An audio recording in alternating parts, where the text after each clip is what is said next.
Hey neighbor, welcome back to Beyond ARTV. My name is John, and it's time for a reaction to Pitchfork's best albums of the entire decade. A list that came out about 2 months before the end of the decade, which leads to the question, why not just wait for the decade to actually be over to actually make the list? Now, I know there's a huge debate around why year-end content each year on a yearly basis, like the best of 2016 or the best of 2019, why does that start rolling out in December or November even each year? But I feel that there's a difference between following that industry standard and also an entire decade. I mean, if you waited 9 years and 9 months, then why not wait just like 2 more measly little months just to make sure that there's nothing else you'd put on there? Maybe that's just me and my frustrations, but I have a very complicated relationship with Pitchfork, as do most people. They seem to kind of get a kick out of just putting out either bad or kind of provocative reviews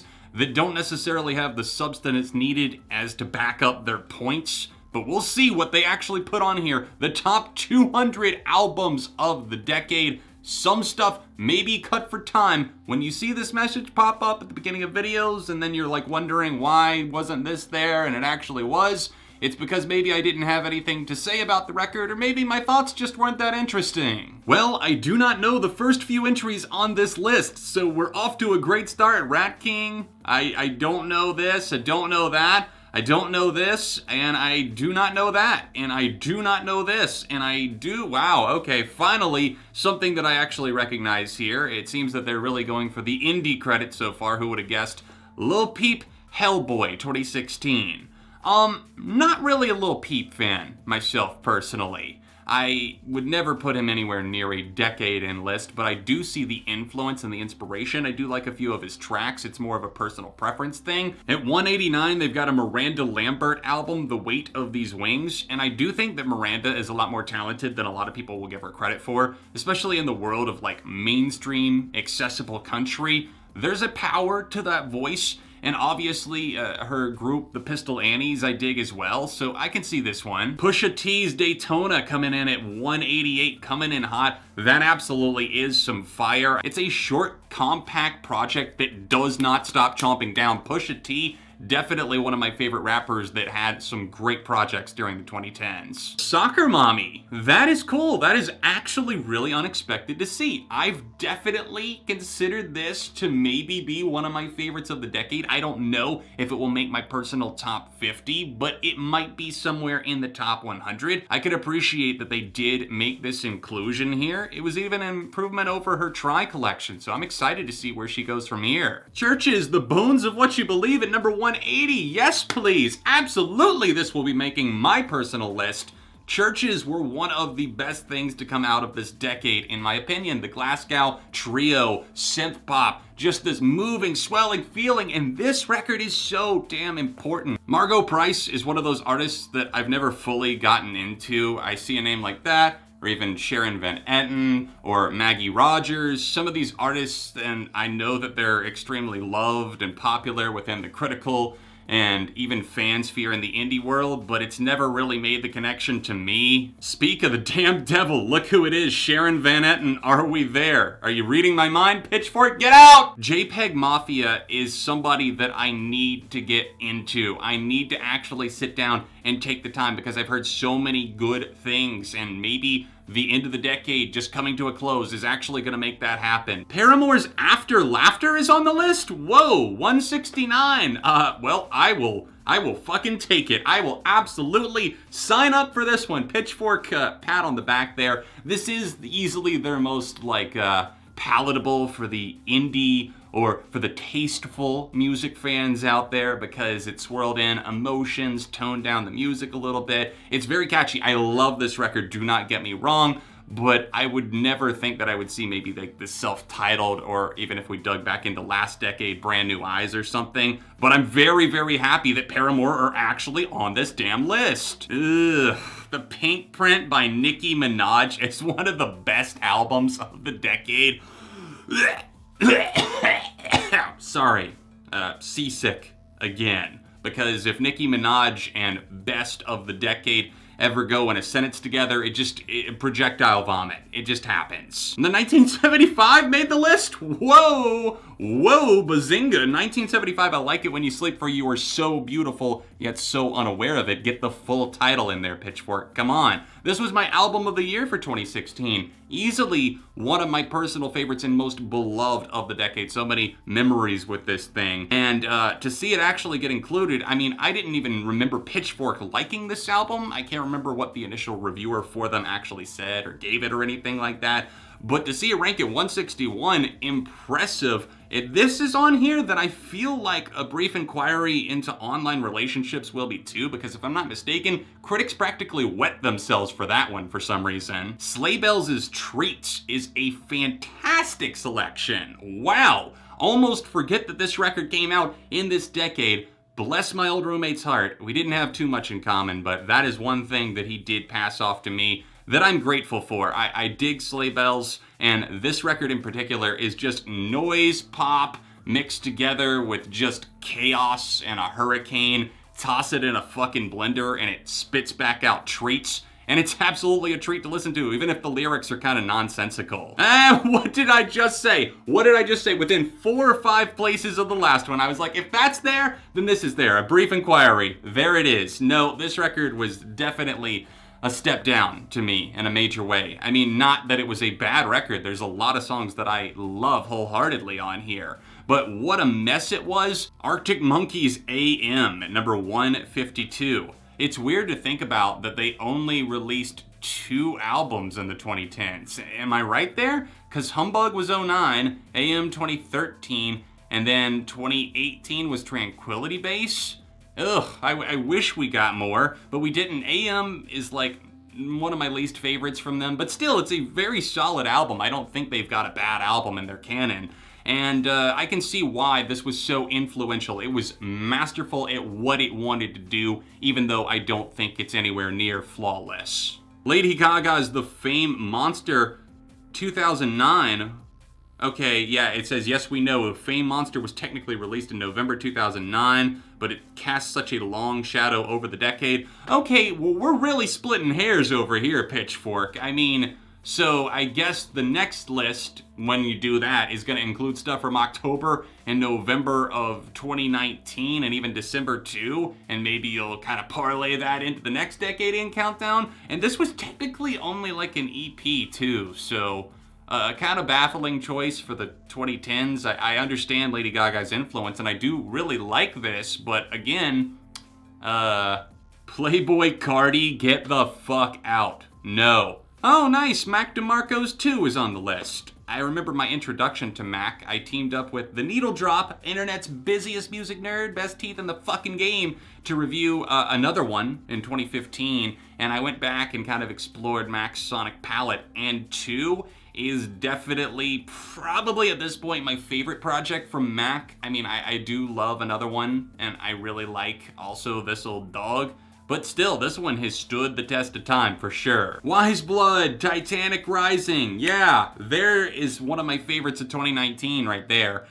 She's incredibly talented. Natalie is a great songwriter, and I'm so happy that I was able to get on board with her music and her vision fully. Just these serene, engrossing experiences and a lot of traumatic catharticism. Yes. One of the best of the decade, I can see it. Rick Ross's Rich Forever. Thank you. Next. Parquet Courts, Sunbathing Animal. There we go.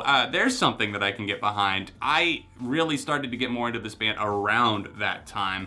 And they've always kind of been creeping around in the background, not necessarily like a top or anything, or something that I get to talk about on my channel a ton. But just tossing it out there, if you're really into the weird indie rock, or if you're into something that will kind of light up the hairs on your back or arm or wherever you have hair, then maybe this will do it for you. Alabama Shakes, Sound and Color. There is a band that I haven't thought about in years. A$AP Rocky's Live Love A$AP. Yeah, a cool album for sure. Fleet Fox's Helplessness Blues. This is something that I believe, did Josh Tillman, was Father John Misty on this one or not? Either way, an engrossing, mesmerizing experience that I'm not gonna have any arguments towards.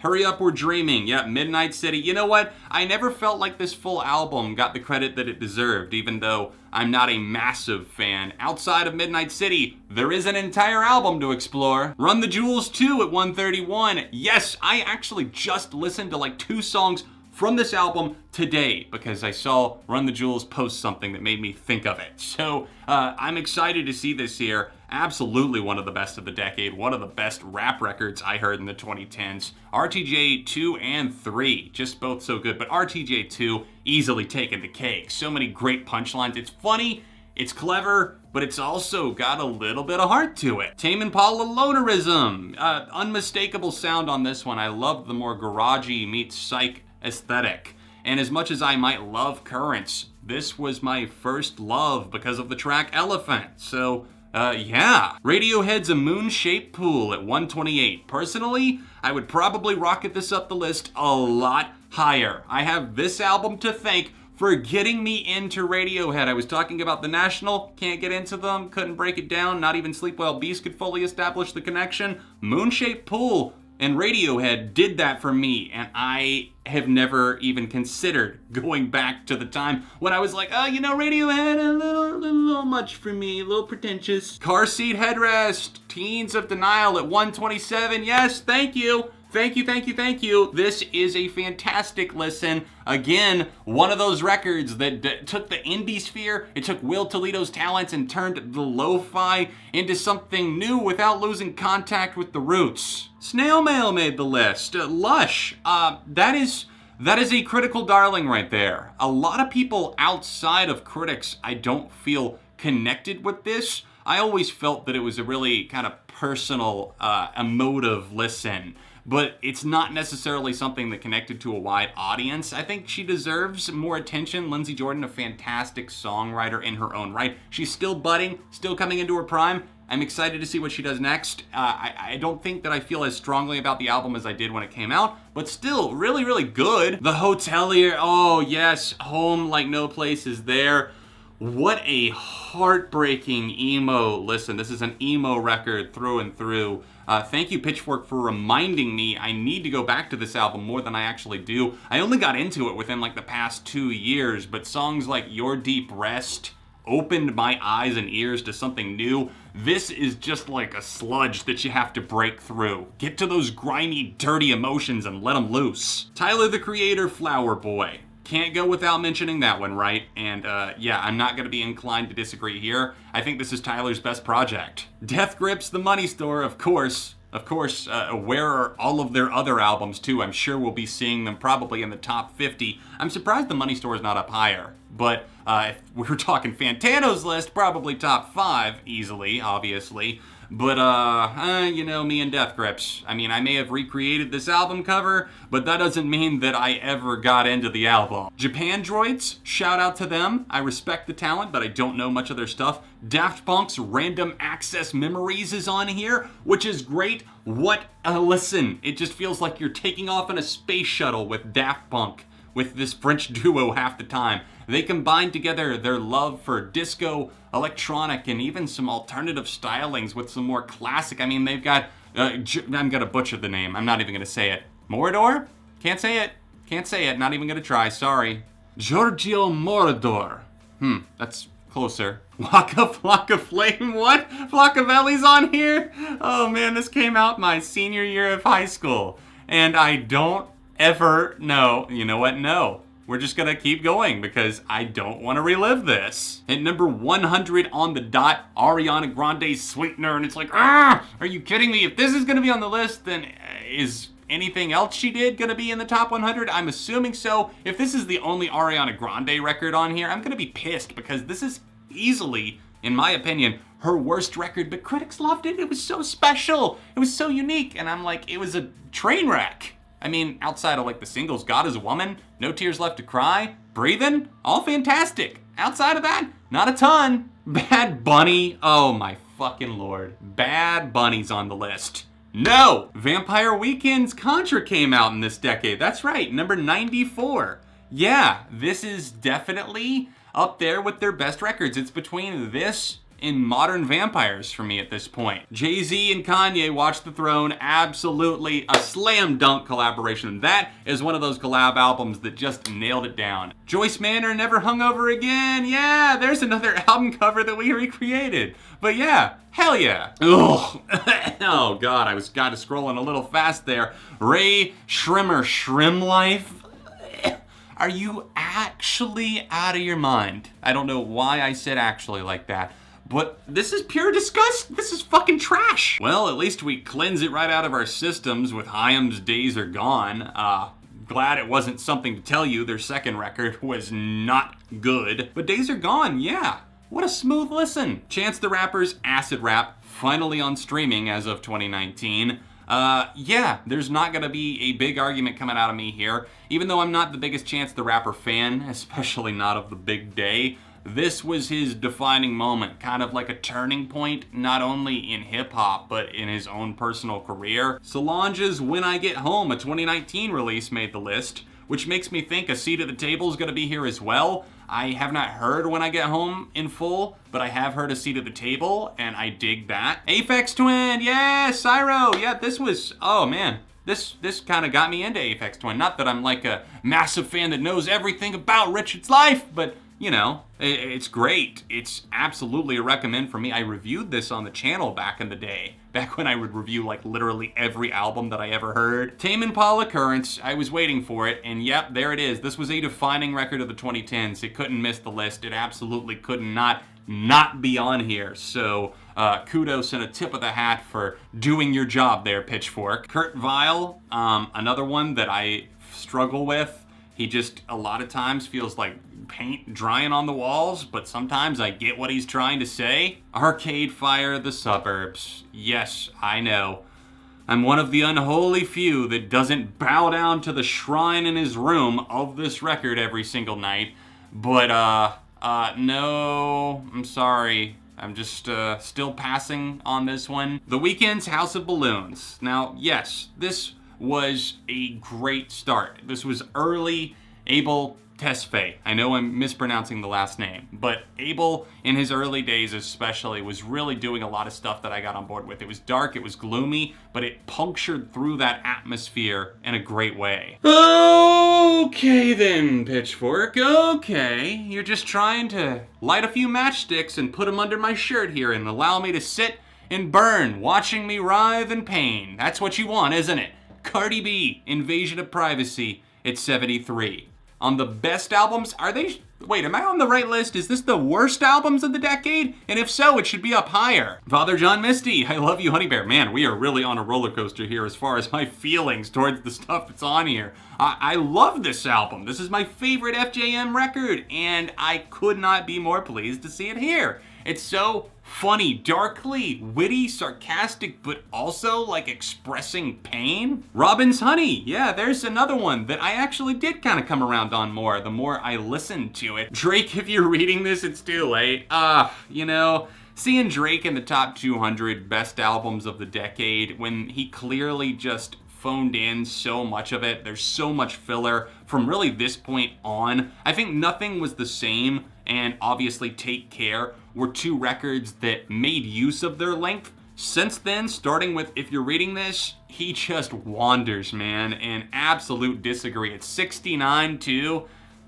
Come on. Courtney Barnett, Sometimes I Sit and Think, Sometimes I Just Sit. Yeah, I've got a poster of this hanging up somewhere in my room, don't I? Where'd it go? Maybe I ran out of room. I can't seem to find it, but I love that album to death. Future. No. Mitski's Be the Cowboy at 64. I definitely appreciate that. Mitski, incredibly talented. This was one of my favorite records of 2018, so this would be in contention for my overall year-end best albums of the decade list. Taylor Swift's Red at number 59. I forget, it feels like ages ago because she releases music pretty frequently. But yeah, this was a very integral to the entire decade coming of age album that was so influential beyond belief. I mean, it's not even my favorite from her, but I have a lot of adoration for it, and I think a lot of people easily dismiss it because, it's Taylor Swift. There's songs like We Are Never Ever Getting Back Together and 22 on there, but the deep cuts, like All Too Well, are where it's at, folks. Kamasi Washington, the epic. Yep, obviously this is here. Obviously critics went crazy for it. I'm sorry. I am incredibly sorry. I don't have the attention span for this. Kendrick Lamar's Damn at 57, and all I can say is if Damn is on here and it's up this high, then we better be seeing To Pimp a Butterfly and Good Kid, Mad City higher. St. Vincent, Strange Mercy. This is an absolute agree. From the second that I heard Cheerleader, I was ready to hear more, and then the self-titled record came out. I feel like we're gonna be seeing that one too, maybe even Mass Seduction, but Strange Mercy is great. I really think that she hit her stride here. LCD Sound System on the list, which is great. A couple of others that I didn't know there around that, but also Grimes' Visions. This is a record that I was actually recently talking about with a friend, and just how futuristic it was, innovative, and contemplative in a lot of ways. It's a weird experience, but it's one that you want to keep having, and it is probably a landmark album of the decade, whether you're into it or not. It's hard to deny. Carly Rae's Emotion. This is gonna make so many people happy. This was one of the best pop records of the decade, just sensational. Hands down, so many smashes, from Warm Blood to LA Hallucinations to Run Away With Me. You know you love that sax. You do not love the sax. A Tribe Called Quest make it with their final record, and this was a great wrap up. Again, not a huge hip hop fan. You guys probably know that. I'm not like out listening to a ton all the time, but I love plenty of rap and hip hop and even R&B and everything like that. And this is one of those albums that I had to experience, even though I didn't cover it on the channel. Sky Ferreira's Nighttime, My Time. Now there is something that I didn't think was gonna pop up on this list. This album, I think, has plenty of weaknesses. It does have a lot of strengths as well. And there's songs like I Blame Myself that are pure bliss to listen to. I just don't feel that this album should be this high up. If it was at 143, that'd be a different story, but 43, no. Beyonce's Lemonade almost cracks the top 40, and this is the only Beyonce album that I actually like and love even, because it is real. It feels real. I feel the anger and the jadedness after Jay-Z's infidelity, allegedly. Charlie XCX Pop 2. God, go ahead and just nail me to a fucking cross and crucify me right now, because I don't like this. I'm not into it. David Bowie's Black Star is unfortunately the final album, the final chapter of the Starman's legacy. Thank you for leaving us with this final sentimental, contemplative chapter that touches dark parts of the soul and is just such an eerie look at the days before your own death, essentially, right when this album rolled out. Vince Staples' Summertime '06 is on here. I'm a Vince Staples fan, and I like this project, so even though I would never rank it this high myself, different strokes for different folks. Beyonce's 4 is even higher than Lemonade, which is baffling to me. Angel Olsen is extremely talented. Jamie XX's In Color was a great listen that I just revisited recently. I've really changed my mind on some of those tracks, like Loud Places. And then we've got SZA's Control, which was a really extraordinary listen. I am actually pleasantly surprised to see it up this high, and SZA definitely deserves that kind of recognition. Yeah. Casey Musgraves, Golden Hour. Yeah, absolutely. 23? Yes, please. I would love to see, maybe Same Trailer, Different Park even higher, but they're close for me. Beach House's Teen Dream. Yes, please. Lana Del Rey, Norman fucking Rockwell at 19, and it came out in 2019. When this list came out, that had been out, like a week or two? This is bullshit, man. 19 of the decade, and you had like a week to say that. To say like, oh yeah, best of the decade, all 10 years here, but Lana's album's already number 19. It might be her best, but even her best is like a 3 out of 5. Kendrick Lamar, Good Kid, Mad City. Okay, there's a redemption moment. What a shoot and score from like half court right there, because this is like a landmark concept album in hip-hop. I love the way that he drives the narrative. He is incredible and in control on every single tune, and that's what makes this one of the best of the fucking decade. Kanye West Yeezus at fucking 15. I almost forgot there for a second. I said it back when we talked about the Jay-Z Kanye collab album, Watch the Throne. Yeezus at 15. It's because it's weird and it's unconventional, and Pitchfork loves to just hand over anything to that. I mean, I would put My Beautiful Dark Twisted Fantasy way above this, and I don't even know if we're gonna see that on the list. Lord's Melodrama. This is such a shuffle. It's like every other pick I'm like irritated by and the other one I love. So Melodrama, abso-fucking-lutely. Drake's Take Care makes the list, and that's not unexpected to me. This is his best full-length album, so if anything was gonna take it, it should be this, right? Rihanna's Anti, that came out in 2016. Up a little too high for my personal liking. I mean, Rihanna definitely came into her own with this one. I never cared about her albums at all before this, but she tried to be more of an artist, and I can appreciate that. And there's some great songs on here, like Love on the Brain, but it is nowhere near close to being one of the best of the damn decade. Grimes' Art Angels is even higher than Visions? I don't see a world in which that makes sense. Almost in the top 10. Really pushing it there, Pitchfork. Cracking the top 10, let's do this. Frank Ocean's Channel Orange, a great listen, and I can absolutely respect that choice. I do really dig that album. I've actually got some memories really connected to some of the songs from there. At number 9, we've got Black Messiah, which was an album that I know was a huge event when that dropped back in, like, as a surprise, I believe, in 2014. Not always my favorite thing ever at all, or not necessarily something that I personally seek out, but I do really respect D'Angelo on that. Robin's Body Talk is at number 8. That released at the turn of the decade, 2010, yeah. And I haven't heard this in quite some time, but again, you guys know, I like Robin. Modern Vampires of the City is really high up. I did an I Got It Wrong episode on this earlier this year, so shameless plug if you want to know my thoughts on that. Number 6 is Solange, A Seat at the Table. I was waiting for that to show up. I called it earlier. Good job, John. Top 5. Let's go. Fiona Apple, The Idler Wheel is wiser than the driver of the screw, and whipping cords will serve you more than ropes will ever do. I actually got that on the first take, and yep, I've got a big old stack of Fiona Apple CDs sitting right behind me to let you know that I did get into Fiona's music in the 2010s decade, and I got no disagreements there. Can't wait for 2020. New album, please, because it's been a while. It's been too long. It's been since like this. Number 4, Kendrick Lamar's To Pimp a Butterfly, because, of course, you're not going to see too many critical lists that don't have this in at least their top 20, and seeing it in the top 5 here is absolutely understandable. This is a fantastic record. I'm not going to be the dude that's like, well, actually, no, because, I mean, it is. It's Kendrick, and it actually has so many important and deeply detailed lyrics on this. I don't know why I'm struggling for the words to describe it, but it's phenomenal. Number 3 is all I can think of is this flashback to Graining on That Wood, Surfboard. Ugh, no.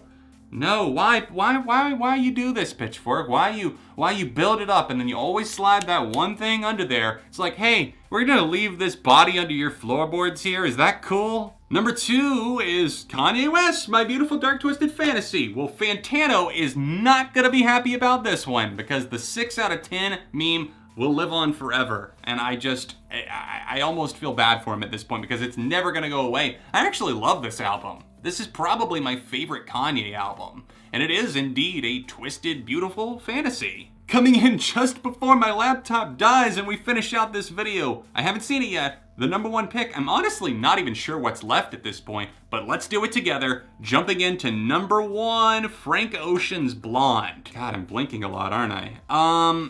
You know, I like this album okay, but Frank is one of those artists that I think so many people love to look at and idolize. Like, he has just got every answer to everything, and his music will just solve every issue. This is a great album. I'm not trying to take that away from it.